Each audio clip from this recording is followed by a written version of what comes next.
పై BRS senior నేత హరీష్ రావు స్పందించారు. కాంగ్రెస్ కనీసం ఒక్క స్థానంలో కూడా గెలిచే పరిస్థితి లేకపోవడం పట్ల ఆయన వ్యక్తం ప్రదర్శించారు. ఢిల్లీ ఎన్నికలో కాంగ్రెస్ కు గాడిద గొడ్డు మిగిలిందంటూ ఎద్దేవా చేశారు. మొన్న హర్యానా, నిన్న మహారాష్ట్ర, నేడు ఢిల్లీ ఈ ఘోర పరాజయాల్లో రాహుల్, రేవంత్ రెడ్డిల పాత్ర అఘోయమంటూ ట్వీట్ చేశారు.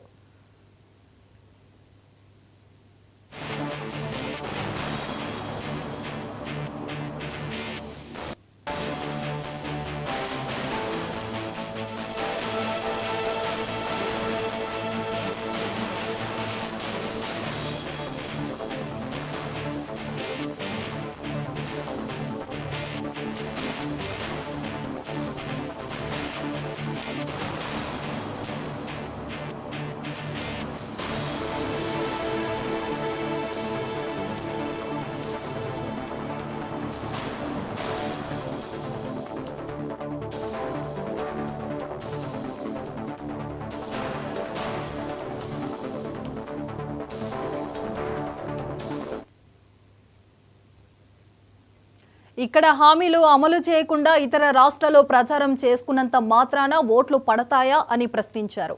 మీ గ్యారంటీల నిజ స్వరూపం దేశవ్యాప్తంగా బట్టబయలైందని, ఢిల్లీ ఎన్నికలు లబ్ధి పొందేందుకు ఆగమాగం చేసిన కులగణన బెడిసి కొట్టిందన్నారు. ఇప్పటికైనా తప్పులు ఒప్పుకొని ప్రజలకు క్షమాపణ చెప్పి కులగణను మళ్లీ నిర్వహించండి, అన్ని కులాలకు సమన్యాయం జరిగేలా చూడండి చెప్పారు. 6 గ్యారంటీలు, 420 హామీలు అమలు చేసి అప్పుడు ఇతర రాష్ట్రాల ఎన్నికల ప్రచారం చేసుకోండి రేవంత్ రెడ్డి గారు అంటూ ఎద్దేవా చేశారు. లేదంటే మీరు ఎక్కడ అడుగు పెట్టినా ఇవే ఫలితాలు పునరావృతం అవుతాయని, రానున్న స్థానిక సంస్థల ఎన్నికల ఫలితాల్లోనూ ప్రజలు మీకు తగిన గుణపాఠం చెప్తారంటూ హరీష్ రావు తన ట్వీట్లో పేర్కొన్నారు.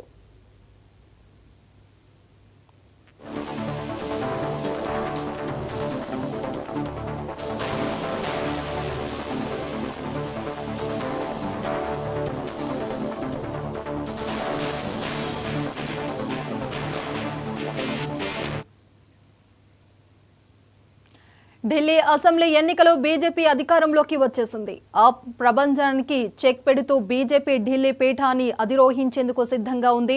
ఈ సందర్భంగా పీఎం మోదీ ట్విట్టర్ వేదికగా ఢిల్లీ ప్రజలకు ధన్యవాదాలు తెలిపారు.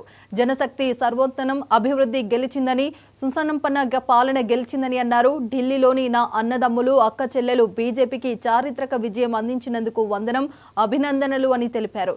మీరు అందించిన అపారమైన ఆశీర్వాదం, ప్రేమకు హృదయపూర్వక కృతజ్ఞతలు అని ట్వీట్లో పేర్కొన్నారు. ఢిల్లీలో సమగ్ర అభివృద్ధి సాధించేందుకు ఇక్కడి ప్రజలు జీవన విధానంలో ఎలాంటి లోటు లేకుండా పనిచేస్తామని తెలిపారు. అదేవిధంగా అభివృద్ధి చెందిన భారత్ నిర్మాణంలో ఢిల్లీ కీలక పాత్ర పోషించేందుకు నిరంతరం కృషి చేస్తామని అన్నారు.